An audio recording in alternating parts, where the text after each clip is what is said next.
শুভমান গিলকে হাঁটিয়ে টি-20 বিশ্বকাপ স্কোয়াড ঘোষণা করলো ভারতীয় দল। বন্ধুরা, big breaking news, vice captain Shubman Gill T বিশ্বকাপের ঠিক 49 দিন আগেই ভারতীয় স্কোয়াড থেকে বাদ পড়ে গেল। এ কেমন সারপ্রাইজ দিল গৌতম গম্ভীররা। বন্ধুরা, টি-20 বিশ্বকাপ 2026-এর জন্য 15 জন খেলোয়াড়ের স্কোয়াড ঘোষণা হয়েছে। যে স্কোয়াডটা তোমরা সবার আগে দেখো, তারপরে বেশ কিছু আলোচনা করব। অভিষেক শর্মা, সঞ্জু স্যামসন, সূর্যকুমার যাদব ক্যাপ্টেন, তিলক বর্মা, রিঙ্কু সিং, ঈশান কিষান, হার্দিক পান্ডিয়া, শিবম দুবে, অক্ষর পটেল ভাইস ক্যাপ্টেন, ওয়াশিংটন সুন্দর, কুলদীপ যাদব, বরুণ চক্রবর্তী, জসপ্রীত বুমরা, অর্শদীপ সিং, হর্ষিত রানা। মানে সেম টিম, শুধুমাত্র দুটো পরিবর্তন।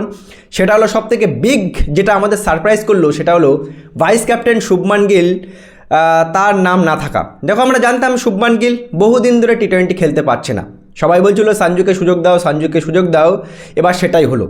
ভাইস ক্যাপ্টেন শুভমান গিলকে হাঁটিয়ে দিয়ে সঞ্জু স্যামসন মেন অভিষেক শর্মার সাথে ওপেনিং করবে টি-20 বিশ্বকাপে। এবং সৈয়দ মুশতাক আলী ট্রফিতে ভালো পারফরমেন্স করা ঈশান কিষান আবারও কামব্যাক করছে ওয়ার্ল্ড কাপ স্কোয়াড দিয়ে। ঈশান কিষান সঞ্জু স্যামসনের ব্যাকআপ উইকেট কিপার ব্যাটসম্যান হিসেবে থাকবে। এবং যেহেতু শুভমান গিল নেই, সেহেতু ভাইস ক্যাপ্টেন্সি করবে বন্ধুরা অক্ষর পটেল। সুতরাং আমরা ফাস্ট বোলার হিসেবে দেখতে পাচ্ছি 3টে proper fast bowler, Jasprit Bumrah, Arshdeep Singh এবং হর্ষিত রানা। স্পিনার হিসেবে 2টো প্রপার স্পিনার, কুলদীপ এবং বরুণ চক্রবর্তী। এবং 4টে অলরাউন্ডার, হার্দিক পান্ডিয়া, শিবম দুবে, অক্ষর পটেল এবং ওয়াশিংটন সুন্দর। দেখো, টিমটা আমাদের কিন্তু একেবারে ভালো টিম, একেবারে মানে বেস্ট টিম। শুধুমাত্র 2টো পরিবর্তন, সেটা হলো জিতেশ শর্মার জায়গায় রিঙ্কু সিং ঢুকেছে এবং বন্ধুরা শুভমান গিলের জায়গায় ঈশান কিষান ঢুকেছে। আর সত্যি কথা বলতে শুভমান গিলের সাথে এক প্রকারভাবে অন্যায় হলো, তার কারণ শুভমান গিল পারফরমেন্স করতে পারছিল না, তার থেকে জঘন্য পারফরমেন্স করছিল তো আমাদের ক্যাপ্টেন। তাহলে তোমরা ভাইস ক্যাপ্টেনকে বাদ দিলে এবং ক্যাপ্টেনকে কেন রেখে দিলে? শুভমান গিল যদি পারফরমেন্স করছিল না, তাকে তোমরা বাদ দিলে, তাহলে তো ভাইস ক্যাপ্টেনকেও বাদ দেওয়া উচিত।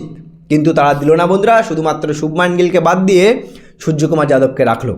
কী বলবে বন্ধুরা, এই স্কোয়াড নিয়ে কি ভারতীয় দল 2024-এর টি-20 বিশ্বকাপটা ডিফেন্ড করতে পারবে? অবশ্যই জানাবে তোমার মতামত কমেন্ট করে।